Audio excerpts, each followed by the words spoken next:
Olá, você está no canal da Igreja CI. Você vai ouvir agora uma palavra do Evangelho do Nosso Senhor que pode transformar a sua vida. Antes de liberar o vídeo, eu quero pedir para que você se inscreva no nosso canal e compartilhe, para que mais vidas sejam abençoadas. Agora sim o vídeo será liberado. Que Deus te abençoe. Se você tem a Bíblia e quiser acompanhar, se não vai passar no telão, acredito. É o texto de Gênesis, capítulo 12. Gênesis, capítulo 12, do verso 1 ao 9. É o texto que servirá de base para o que nós iremos considerar como palavra de Deus no dia de hoje. Diz assim a palavra, Gênesis 12, do verso 1 ao 9. Disse o Senhor a Abrão: sai da tua terra, da tua parentela e da casa de teu pai, e vai para a terra que te mostrarei. De ti farei uma grande nação, e te abençoarei, e te engrandecerei o nome. Sê tu uma bênção. Abençoarei os que te abençoarem, e amaldiçoarei os que te amaldiçoarem. E em ti serão benditas todas as famílias da terra. Partiu, pois, Abrão como lhe ordenara o Senhor, e Ló foi com ele. Tinha Abrão 75 anos quando saiu de Harã. Levou Abrão consigo a Sarai, sua mulher, e a Ló, filho de seu irmão, e todos os bens que haviam adquirido, e as pessoas que lhes acresceram em Harã. Partiram para a terra de Canaã e lá chegaram. Atravessou Abrão a terra, até Siquém, até o carvalho de Moré. Nesse tempo os cananeus habitavam essa terra. E apareceu o Senhor a Abraão e lhe disse. E nesse ponto aqui da narrativa bíblica eu chamo a sua atenção. Apareceu o Senhor a Abraão e lhe disse: darei à tua descendência esta terra. Ali edificou Abrão um altar ao Senhor que lhe aparecera. Passando dali para o monte ao oriente de Betel, armou a sua tenda, ficando Betel ao ocidente e Ai ao oriente. E ali edificou um altar ao Senhor e invocou o nome do Senhor. Depois seguiu Abrão dali, indo sempre para o Negueb. De novo, eu enfatizo e chamo a sua atenção para essa última porção da Escritura que lemos. Quando se diz nessa última parte que o Senhor apareceu a Abrão, é o versículo que está escrito, é o versículo 7. E o Senhor apareceu a Abraão, ele fez promessas. No verso 8, ele se move dali para o monte ao leste de Betel, e o texto diz que ele armou a sua tenda, tendo Betel ao oeste e Ai ao leste. E ali edificou um altar ao Senhor e invocou o nome do Senhor. Preste bem atenção nessa movimentação de Abraão aqui, depois que o Senhor lhe aparecera. E o final, que é o verso 9, onde diz que quando ele reiniciou ou retomou a sua jornada, ele viajou indo adiante para o sul, para o Negueb. Santo Deus e Pai, essa é a porção da Tua palavra que entendemos que da Tua parte veio a nós para a ministração deste dia. Que a Tua graça venha sobre nós agora, no sentido de que possamos compreender os princípios, os direcionamentos e as lições contidas nesse texto, e que nós possamos ser edificados através dessa palavra do Senhor. Abre os nossos corações, Senhor, para entendermos aquilo que o Senhor quer que entendamos. E nos ajuda, nos dando graça para que, além da compreensão, possamos fazer a aplicação da Tua palavra compreendida em nosso espírito. Sê conosco nesta hora, no sentido de que a Tua palavra penetre o âmago do nosso ser, que possamos ser edificados pela Tua palavra. Tua palavra é vida, Tua palavra é luz, Tua palavra é alimento, Tua palavra é poder que destrói todos os obstáculos que muitas vezes se levantam fora e dentro de nós, para que não sigamos ao Senhor de maneira adequada. Por favor, que a Tua palavra seja manifestada em nossos corações. É o que te pedimos, Senhor, para a Tua glória, em nome de Jesus. Amém e amém, graças a Deus. Aleluia. Há condições ainda de iluminar mais um pouquinho aqui o ambiente. Estou me sentindo meio mal aqui, olhando vocês na penumbra. Parece que não é bom, né? Muito obrigado aí pelo atendimento aí, pessoal da técnica. Muito bem, amados. Esse é um texto importantíssimo da palavra do Senhor. Por vários aspectos que nós abordarmos esse texto, por vários ângulos, nós temos uma certeza absoluta que esse texto fala de coisas tremendamente importantes e espirituais para o nosso entendimento. A partir do momento histórico da humanidade, começa a importância do texto quando nós começamos a analisá-lo por esta ótica. Nesse momento da humanidade não havia Israel. Não havia uma nação estabelecida e organizada conforme o projeto de Deus. Não havia ainda Isaac, não havia Jacó, não havia as tribos de Israel constituídas pelo Senhor, não havia o sacerdócio, não havia levita, não havia inclusive nem israelita e nem judeu. Essa passagem da Bíblia marca um tempo primitivo, bastante antigo, onde Deus está iniciando o surgimento de um povo que, a partir desse instante até um determinado momento da história, seria simplesmente conhecido como o povo hebreu. Você já estudou sobre isso? Que os israelitas antes eles eram hebreus e que os israelitas depois se tornaram judeus. A Bíblia nos ensina isso, e aqui nós temos o princípio de tudo, a partir de Abraão. Abraão é o pai de todos os crentes. Abraão é o início do projeto de Deus para constituir um povo seu, especial e de boas obras, segundo o projeto do seu coração. Abraão é esse elemento importante na história de Deus com a humanidade. É alguém que Deus elegeu e começou a trabalhar na vida dele de uma maneira muito profunda, substancial,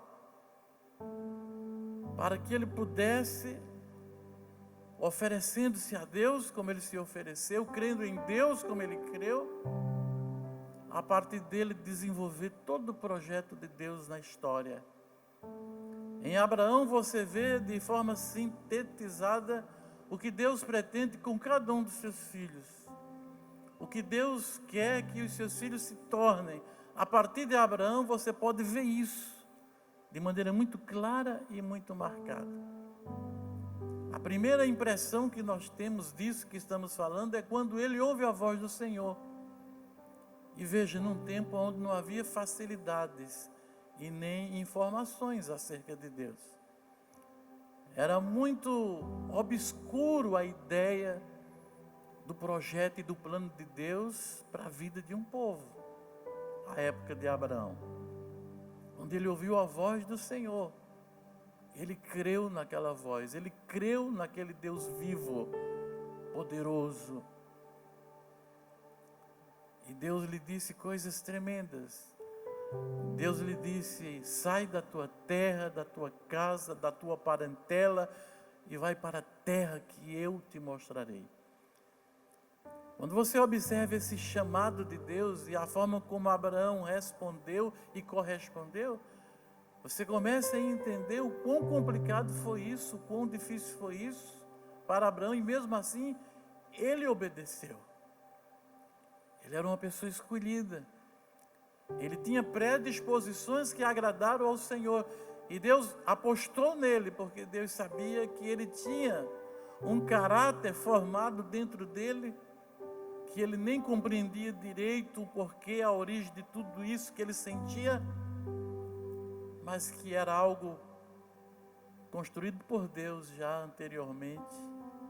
Então Deus sabia que ele iria corresponder, e Deus lhe deu essa ordem, e ele obedeceu. Quando você vê aquilo que Deus propõe, você também percebe o agir de Deus na vida de todos nós. Abraão nos representa em todos os aspectos. Até quando ele se torna o pai dos crentes, a gente vai vendo a biografia dele no Gênesis, que ele começou crendo, mas de uma maneira muito precária, e que muitas vezes ele errou, muitas vezes até ele mentiu, muitas vezes até ele saiu do propósito de Deus, porque lhe faltava exatamente aquilo que ele representa, que é a fé. Abraão mentiu algumas vezes porque ele não creu, porque ele teve medo no lugar de fé, porque ele não confiou na soberania de Deus para protegê-lo e para proteger a sua esposa e a sua família. É interessante isso, mas fica fácil de entender quando a gente começa a compreensão de que Ele está nos representando. Ninguém nasce pronto e ninguém está pronto. Nós estamos sendo aprontados pelo Senhor. Foi assim com Abraão, é assim com cada um de nós em todo o tempo da história. Deus nos chama e no primeiro momento nós o obedecemos porque nós cremos. Mas a nossa fé é ainda muito pueril, a nossa fé é ainda muito precária, a nossa fé é ainda muito pequena, mas nós temos o início, nós demos o primeiro passo, e a partir daí Deus vai construindo coisas, como construiu em Abraão. Chegou um momento em que ele creu de maneira completa no Senhor, aprendeu com seus erros, foi tratado por Deus através das suas precariedades, mas ele continuou e perseverou pela fé, até que tudo aquilo foi construído na vida dele. E veja o que Deus disse para ele: sai da tua casa, da tua terra, da tua parentela, para a terra que eu te mostrarei. Esse é o agir de Deus. Ele não revela todo o plano. Você percebe nesse chamado que o plano vai ser revelado a partir da nossa obediência. No que diz respeito ao que eu preciso saber imediatamente, está claro: sai da tua casa, da tua terra, da tua parentela. Agora, no que diz respeito àquilo que ainda vai acontecer, Deus disse: confia, Deus disse: dependa, Deus disse: me obedeça, Deus disse: caminhe, porque eu te levarei a uma terra que eu ainda te mostrarei. Tempo verbal futuro. No que diz respeito ao que eu devo saber agora, está claro. Agora, aquilo que eu não devo saber agora, até porque não estou preparado para sabê-lo, Deus demanda de nós obediência e fé. Caminhe, dê o primeiro passo, porque vai ser progressivamente a revelação do meu projeto para a sua vida. E vai ser à medida da tua obediência. Você crê e obedece.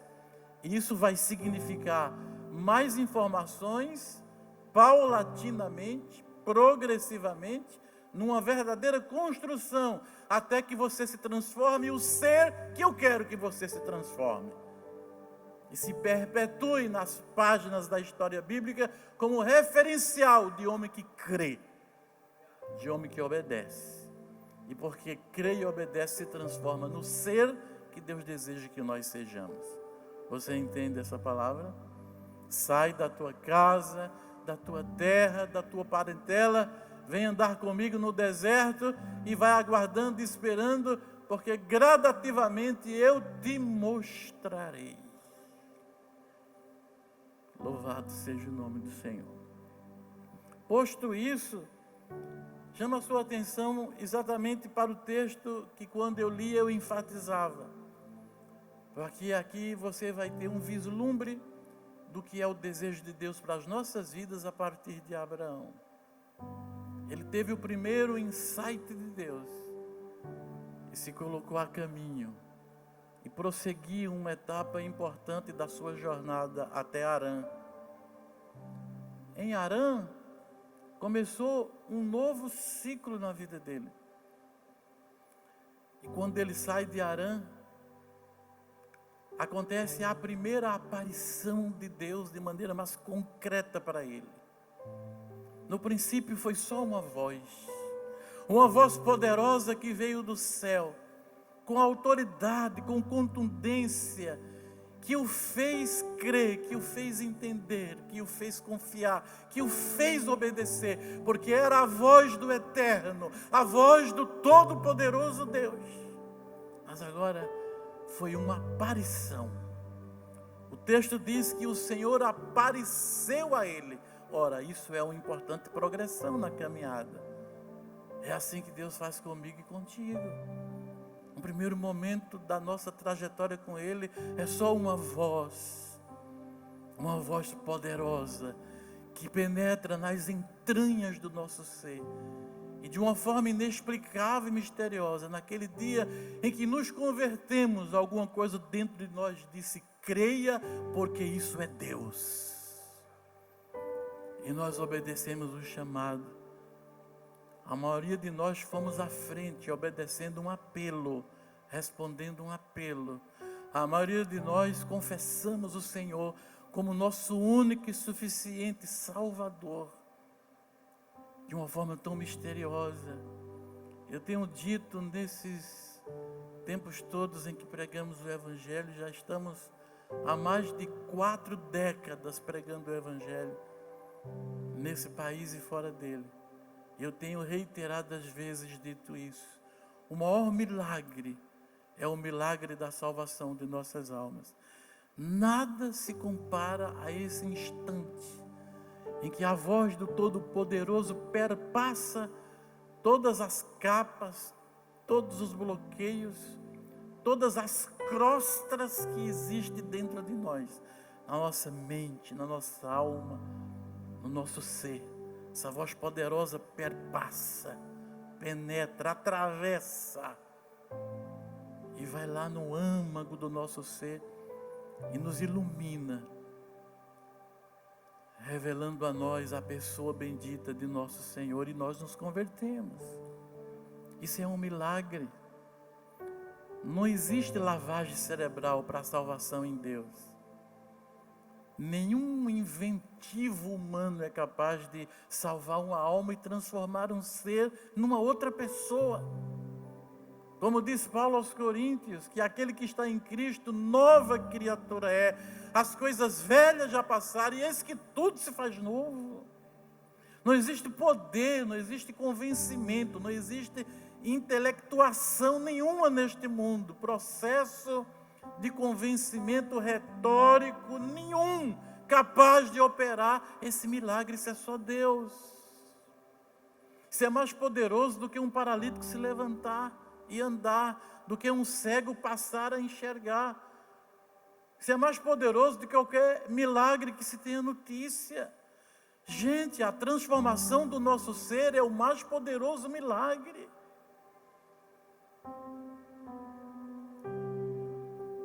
Que começa devagar, que começa lento, que ganha uma dinâmica importante a partir da nossa escalada espiritual, que vai ganhando concreções absolutas da eternidade de Deus dentro de nós, assim igualzinho a Abraão,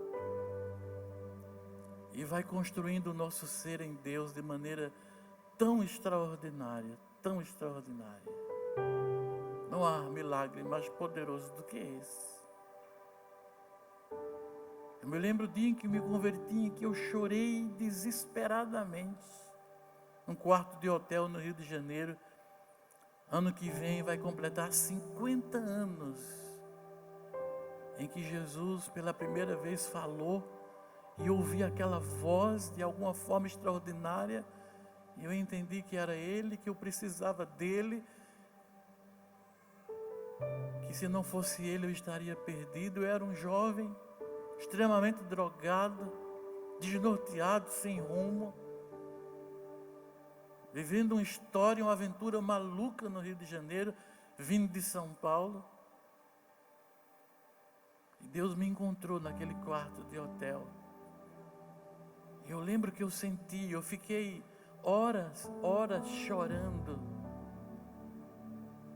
Só parei de chorar e de falar com Deus porque alguém bateu na porta do apartamento onde estava por causa do barulho. Eu tomei aquele susto, como que acordei daquele transe. Eu vivi um transe naquele momento ali. Me assustei, olhei para o chão, havia poça de líquido. Parecia que alguém tinha derramado um balde de água ali. Olhei para o relógio, me apavorei. Eu tinha passado quase 4 horas ali e era como se fosse um instante. E me dei conta onde eu estava. Parece que eu voltei a mim. No susto da batida na porta, entendi que eu estivera ali com o Senhor.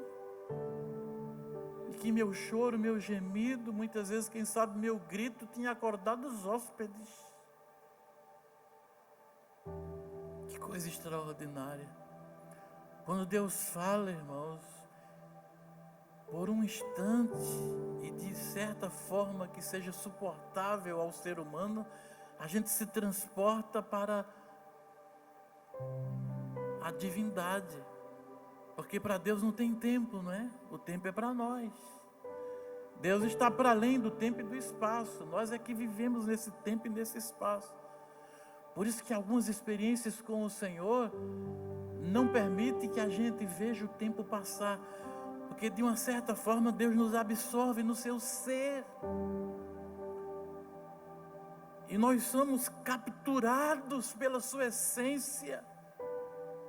Por isso que algumas pessoas têm essa experiência. Não parece que eu fiquei orando aqui 1 hora e 2 horas. Para mim foram minutos. Sabe por quê? Porque nesse momento algo extraordinário aconteceu. Ele nos absorveu em si mesmo e nos levou para a sua atemporalidade. Nos levou para a sua eternidade, onde não há tempo nem espaço, estamos nele, e nele permanecemos, naquele átimo extraordinário de tempo que se passou e que nós não sentimos, porque estávamos no ser de Deus. Mas isso é só o começo, isso é só um alento, isso é só um vislumbre daquilo que deve e vai acontecer. Aconteceu com Abraão. Depois de um tempo, Deus apareceu para ele. Está nos versos 7, 8 e 9, essa sequência. E apareceu o Senhor a Abraão. Lhe deu promessas. E ele edificou um altar ao Senhor. Presta atenção nisso. São progressões na nossa escalada espiritual. Depois ele armou sua tenda, no verso 8. E depois ele ergueu outro altar ao Senhor, no verso 8. No verso 9 ele desarma a sua tenda. Isso passaram-se dias.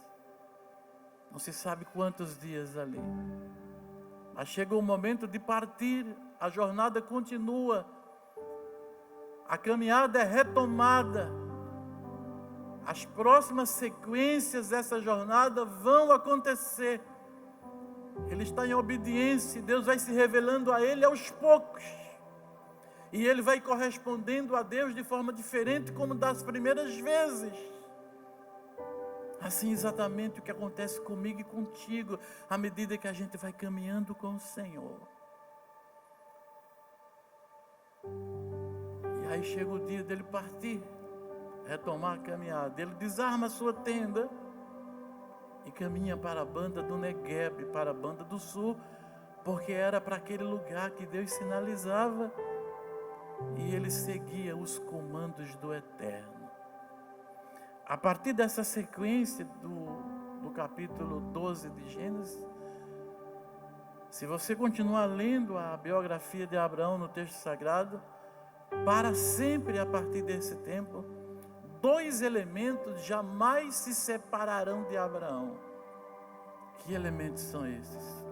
O que está no texto que nós lemos: tenda e altar, altar e tenda, tenda e altar, altar e tenda. São nessas 2 configurações que todo o projeto de Deus vai se desencadear, vai crescer e vai tomar forma na vida de Abraão, como na minha vida e na sua vida também. Se nós seguirmos essa pegada, que é a pegada de Abraão com Deus e de Deus com Abraão.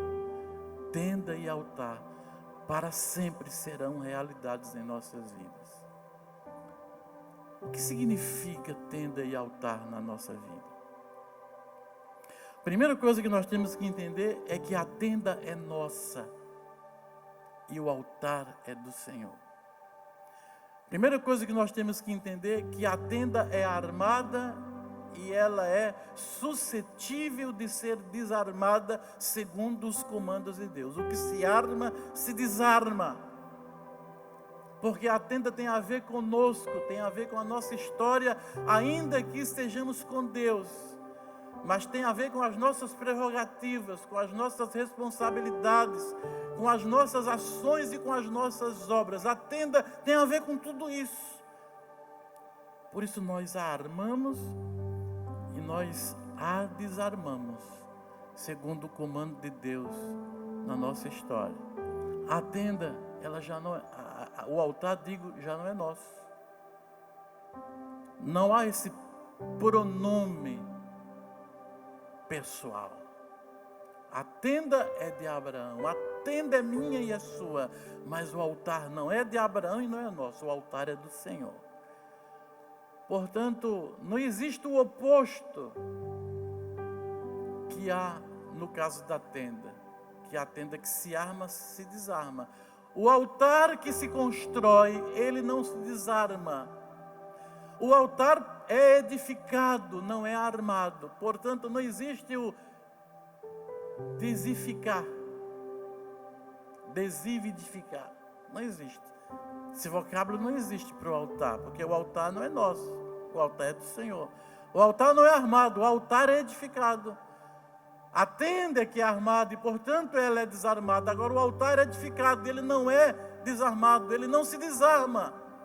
Porque ele é do Senhor, ele é fixo, ele é eterno, ele é permanente, ele vai ficar para sempre na nossa vida. Por isso, nós não podemos caminhar com Deus só com tendas, como também não podemos caminhar com Deus só com altares. Os altares e as tendas coexistem na nossa história com o Senhor, como para sempre coexistiu na vida de Abraão, e ele representa cada um de nós. Uma vida de altar e de tenda é o que eu e você devemos ter. Não uma só coisa, nenhuma delas, ambas as coisas.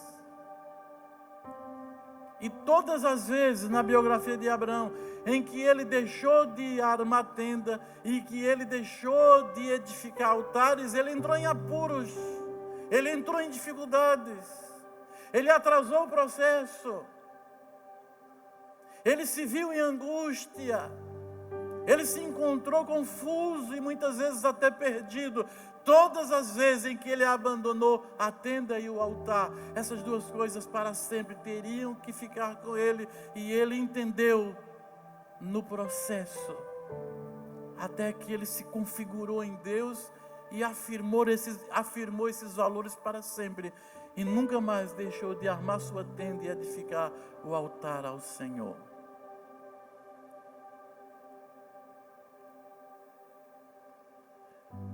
A tenda está presa ao chão por cordas e amarras. O altar está fixado no chão por pedras sobre pedras. O altar é erigido ao Senhor. A tenda é armada para servir de abrigo durante um determinado tempo para as nossas vidas. Depois, segundo a vontade de Deus, nós vamos deixar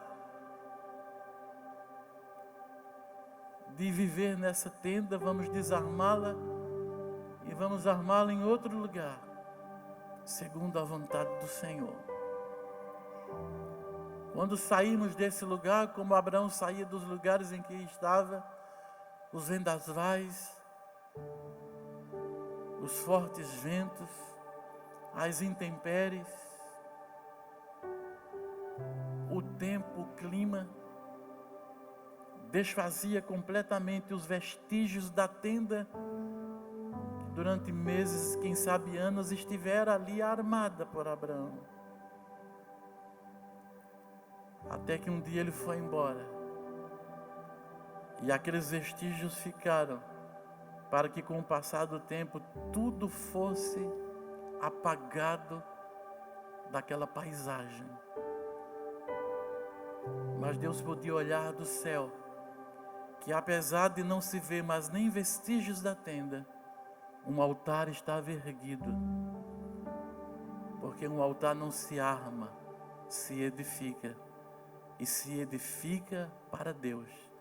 E aquilo que é para Deus é permanente. O vendaval não vai destruir.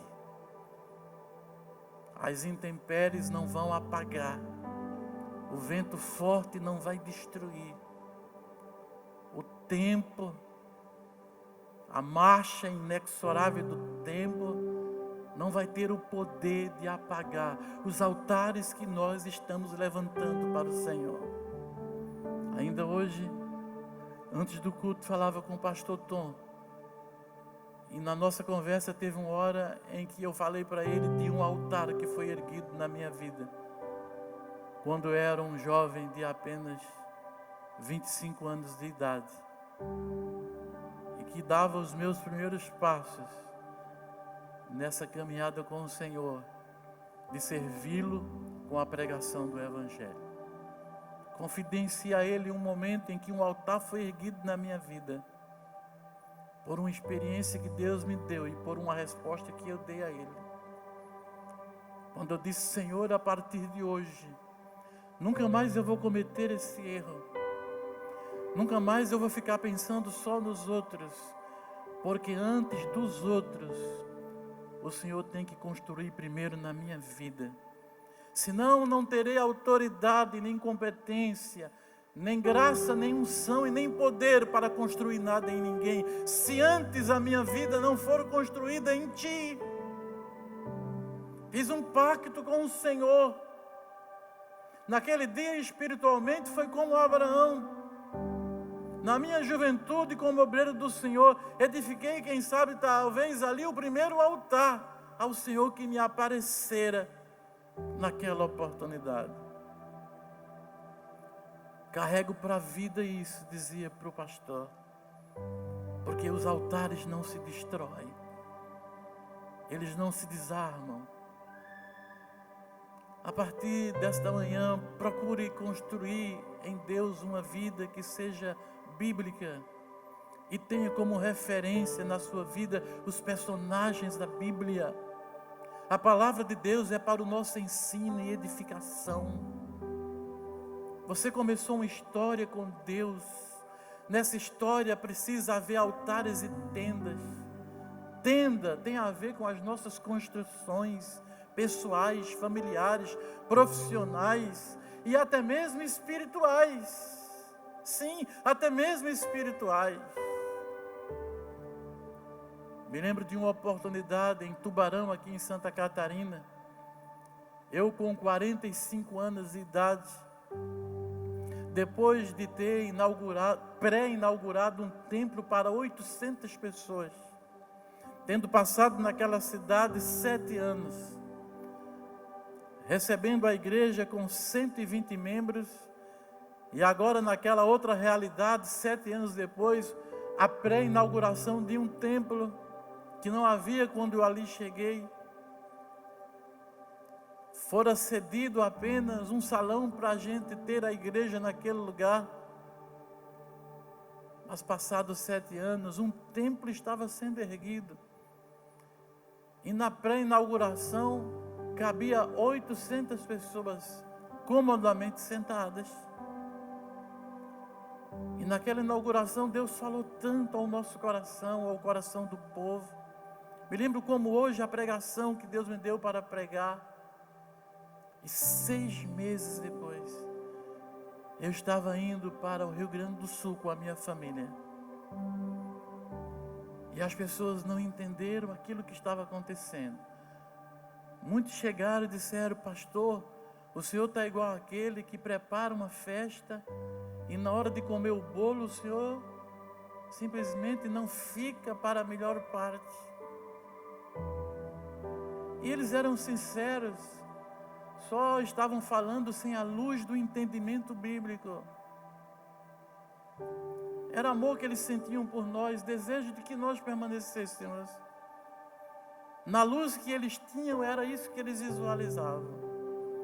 E eu só disse uma coisa para aquele amado irmão, como disse para tantas outras pessoas: é que a festa não era para mim, querido. A festa era para o Senhor. E se é para o Senhor, eu posso muito bem estar ausente. O Senhor me chama. É hora de levantar a tenda. E não é só nas nossas construções familiares, pessoais e profissionais, é também nas nossas construções espirituais. Não estamos edificando nosso próprio reino, não estamos edificando a nossa própria igreja. O reino tem dono, a igreja tem dono, e certamente não somos nós. O reino é do Senhor e a igreja é do Senhor. Portanto, nós estamos construindo tendas também do modo espiritual, mas nunca para colocar nelas o nosso coração. As tendas são portáveis, as tendas são portáteis, são portáveis e portáteis. As tendas, elas são passageiras, as tendas não têm valor permanente. O que tem valor permanente é o altar que você constrói ao Senhor no centro do teu coração.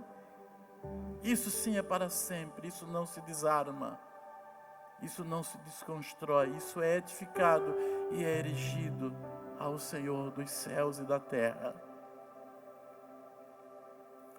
E se espantava a igreja quando sabia para onde eu ia. Assumi uma igreja com 40 membros, dividida pelo último pastor.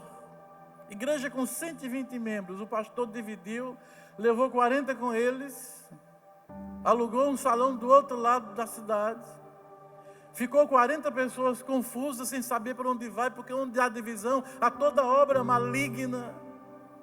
O corpo de Cristo não pode ser partido, não pode ser dividido. O corpo de Cristo tem que estar unido. Obra do inferno é a obra da divisão na igreja. Porque ele leva 40, aí ele deixa 40 confusos em casa, não seguiu a ele, não resolveu ficar, porque toda a divisão é construída por uma cortina de difamações, de injustiças, de mentiras, de fofocas, de maledicência, de crítica, que estraga, adoece quem não está firmado no Senhor. E 40 pessoas estão firmes lá esperando o próximo pastor, que no caso seria eu. Porque o convite veio de um amigo de muitos anos. E as suas palavras foram: você é o único que pode evitar que a nossa igreja feche as portas. Porque você tem história aqui, você construiu um legado aqui, as pessoas te respeitam. Eu sei que você está bem em Tubarão, mas se você puder orar e pelo menos sentir, se é de Deus, eu só sinto de passar a igreja para você. Era o presidente daquela denominação que me dizia isso. Eu falei: pastor, deixa eu orar e eu te dou uma resposta. Orei 3 dias e Deus disse: vai, desarma a tua tenda e a ergue em outro lugar. E eu fui. E a história é longa, eu não tenho tempo para contar. Mas o Senhor reconstruiu aquele lugar. O Senhor trouxe pessoas de volta. O Senhor curou os enfermos que estavam doentes. É um processo doloroso. Anos nós passamos ali visitando, animando, fortalecendo, orando, ministrando, curando as pessoas. Mas o Senhor reconstruiu. O Senhor faz a obra quando nós obedecemos.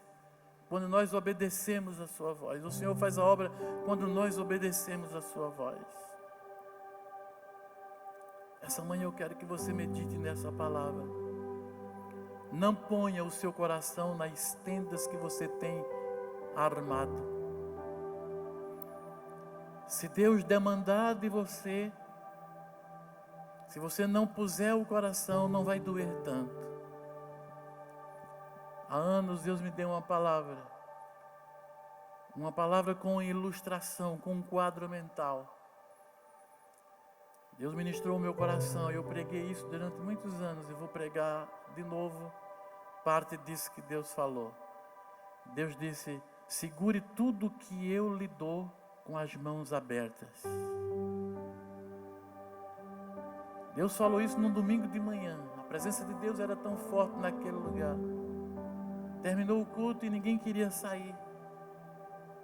Aqueles momentos onde o ser de Deus nos absorve e entramos na sua temporalidade, onde o tempo já não faz mais nenhum sentido para nós. O tempo que importa é o tempo de estarmos na presença de Deus. Acaba o culto e a igreja simplesmente não sai. Ficamos todos como que inebriados pela presença do Senhor. E naquela atmosfera celestial, Deus falava no meu coração: segure tudo que eu lhe dou de mãos abertas. Segura tudo que eu lhe dou de mãos abertas. Segura tudo que eu lhe dou de mãos abertas. Por que, Senhor? No meu coração, num diálogo mudo do espírito humano para o Espírito de Deus, que naquele momento ministrava o meu coração: segure tudo que eu lhe dou de mãos abertas. Por que, Senhor? Porque no dia que eu demandar de você, eu não vou forçar seus dedos. Você não vai sofrer tanto quando você tiver que abrir mão. Segure, portanto, tudo que eu lhe dou de mãos abertas. Não se aferre ao que eu lhe dou, se aferre a mim. A maior propriedade, o maior bem, a maior bênção é a presença de Deus na nossa vida. É a paz de Deus no nosso coração. É a consciência de que estamos em Deus e Deus está em nós. Não são as coisas que Deus nos dá, mas é o Deus que nos dá as coisas, que é o mais importante na nossa vida. Por isso Ele falou: segure tudo que eu lhe dou de mãos abertas, porque o doador sempre será maior do que a dádiva. Não se aferra para não ter que fazer assim com seus dedos. Larga, larga, larga. Edifica altares para sempre, tendas são portáteis. Na hora de desarmá-las, desarme-as e siga alegremente o seu caminho com o Senhor. Posso imaginar Abraão erguendo altares e armando tendas. No texto que lemos, quando Deus apareceu para ele, a primeira coisa que ele fez em resposta foi erguer um altar de pedras. Pedras maiores enterradas no chão, servindo de base. Pedras menores servindo também da primeira camada de sustentação. Depois pedras menores sobrepostas e aquela coluna apontando para o céu. Posso imaginar Abraão prostrado naquele chão onde ele ergueria o altar, em resposta ao Senhor que lhe aparecera, em resposta ao acréscimo de Deus na sua vida. Posso imaginá-lo prostrado no chão, rosto no chão, prostrado diante do Altíssimo, do Deus Todo-Poderoso que lhe dá vida, que lhe converte, que lhe regenera, que lhe transforma, que lhe capacita, que lhe endireita, que lhe renova, prostrado naquele chão, em prostração total ao Senhor da glória. Posso imaginá-lo prostrado e depois posso imaginá-lo se erguendo lentamente e com as suas mãos pegando pedras,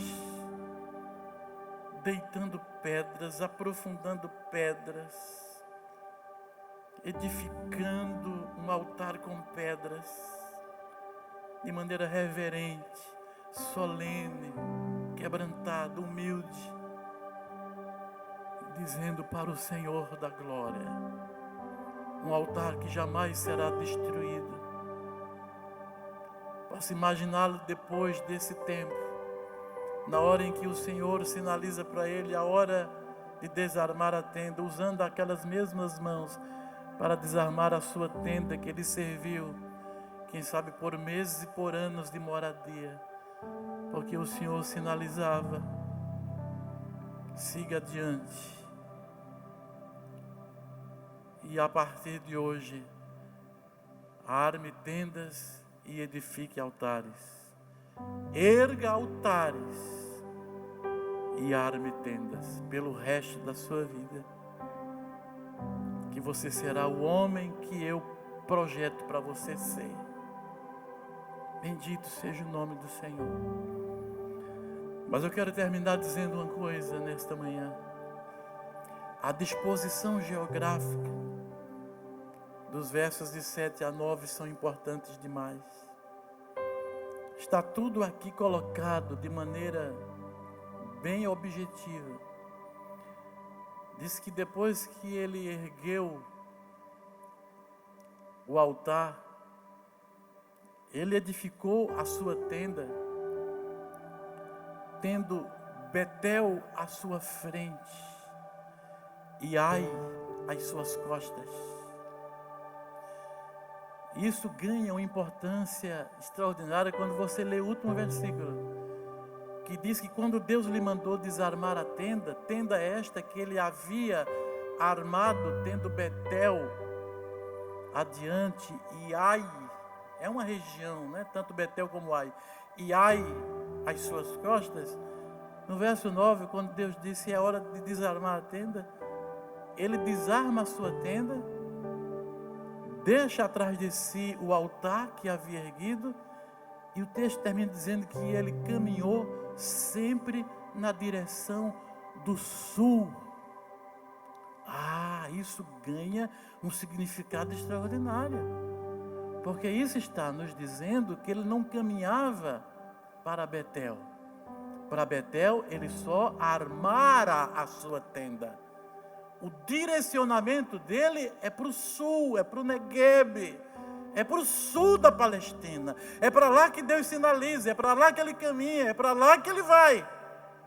No entanto, quando Deus disse é para armar a tenda aqui, ele simplesmente coloca a porta da tenda não para o lado do sul, para o lado do oeste, para o lado de Betel. Isso não está aqui de graça, isso não está por acaso. Isso é a revelação de Deus para mim e para você, edificar nossas tendas. Deus nos auxilia e Deus disse: quando você edificar a sua tenda, faça como Abraão, sempre de costas para Ai, sempre de frente para Betel. Não importando a direção que eu estou te dando, mas na hora de armar a tenda, é essa a disposição geográfica. Betel na frente e Ai atrás. Betel para o futuro e Ai para o passado. Ora, Betel significa casa de Deus. Bet é a segunda letra do alfabeto hebraico. Bet quer dizer casa. El, no hebraico, quer dizer Deus. Na junção das palavras você tem Betel. E quando você tem Betel, você tem casa de Deus. porque Bet é casa e El é Deus. Portanto, Betel significa casa de Deus. Minha tenda, sua tenda, só pode ser, aos olhos de Deus, armada olhando para a casa dele, olhando para o reino dele, olhando para a palavra dele, olhando para o mover dele, olhando para as disposições dele, olhando para os princípios dele. Só. E sempre de costas para Ai, porque Ai no hebraico significa montão de ruínas. Por que é que muitas vezes nós custamos desarmar as tendas? Porque muitas vezes estamos olhando para Ai e de costas para Betel. Estamos olhando para o passado e de costas para o futuro. Estamos olhando para o que ruiu, para o que passou, para o que é história. Não é mais presente, não é futuro. Estamos olhando para aquilo que já foi, mas não é.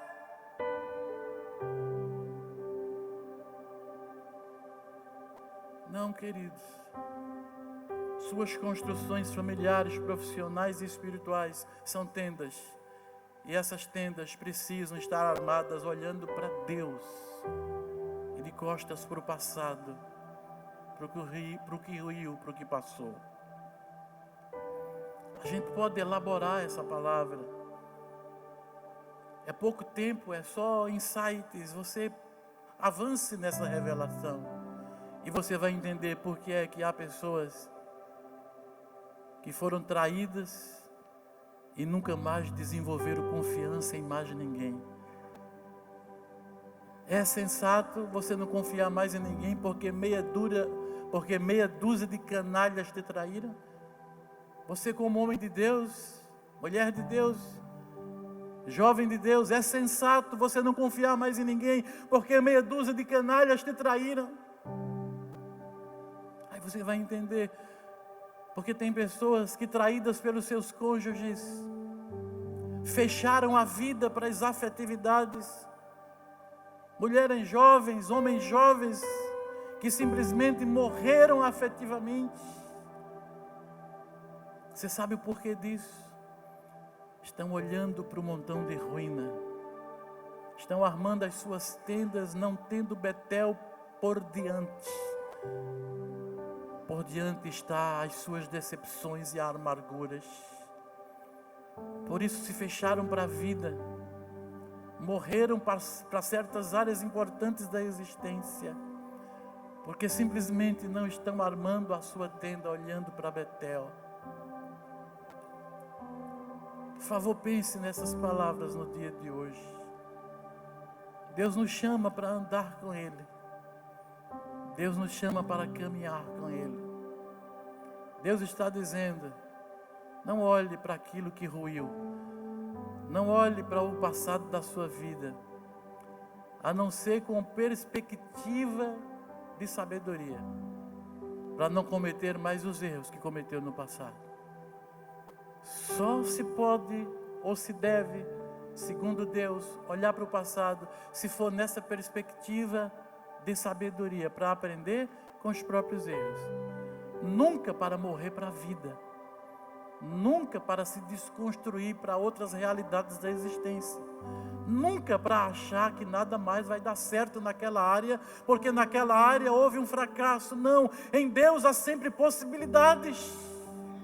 Em Deus há sempre novidade de vida. Em Deus há sempre a possibilidade do renovo. Em Deus há esperança. A palavra de Deus para esse tempo no nosso ministério é esperança. Quem tem esperança não vai ficar olhando para trás, não vai ficar olhando para o que ruiu, para o que passou.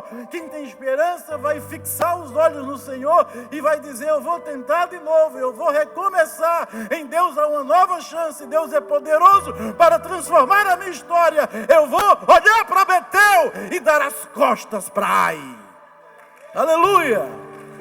Em nome de Jesus. Para a glória de Deus. Vamos ficar em pé na presença do Senhor.